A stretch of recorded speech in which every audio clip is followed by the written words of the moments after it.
So if you're anything like me and you dread the last part of a shirt where you have a curved hem like this here we're going to pretend is the side seam, and then we've got a faux button placket here. So this curved hem drives me bonkers. And the one thing that I have learnt to do over the years is to stop stressing trying to get a double fold hem on there and not get creases and not get little bunches and gathers. All I do now is take some bias tape.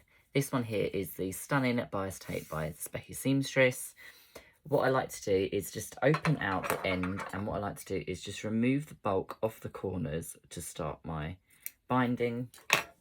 What I will then do is I will fold that end in, and I will just finger press it down about 1/4 inch at the end like that.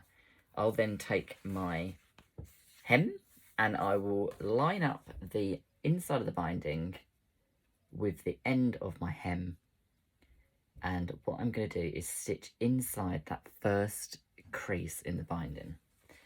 As you get towards the curved edges, what I like to do is just give it a little bit of a pull to put some tension on the binding, and we will see why in a moment. So as it gets more curvy, put a slight bit more tension on your binding and go round your curves, stitching just inside that crease the whole way round.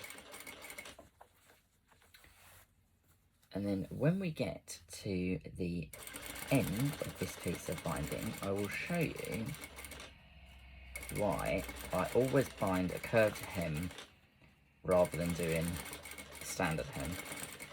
Right, so we're getting towards the end. I'm going to back stitch at the end. I'm going to trim off my binding 1/4 inch further, and again take off the bulk off those corners so that I can fold it in and remove some of that bulk. So here is my curved hem, which at the moment looks a bit weird. What I'm going to do is fold in that end section there, ignore the car outside, and then when I flip this inside the right way and roll that hem, I've got my binding inside, I've got a perfect hem on the outside, and what I'm going to do is just top stitch that down, because then from the external part of the shirt you've still only got one line of stitching. So what you can then do is roll that in, giving it a little bit of a stretch as you go around those curves just to stretch your binding back out. But what it does is it draws all of your binding in, draws all of the hem up beautifully smooth, and once it's top stitched, I will show you what you end up with.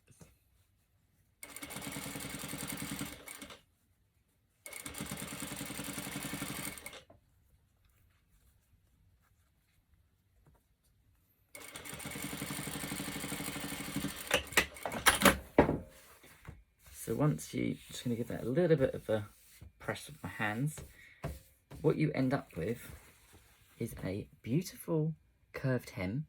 Once this has been pressed, that tiny little bit of wrinkle will go, and you end up with a beautiful curved hem. You don't have any puckers, any creases, any gathers, and the inside you have some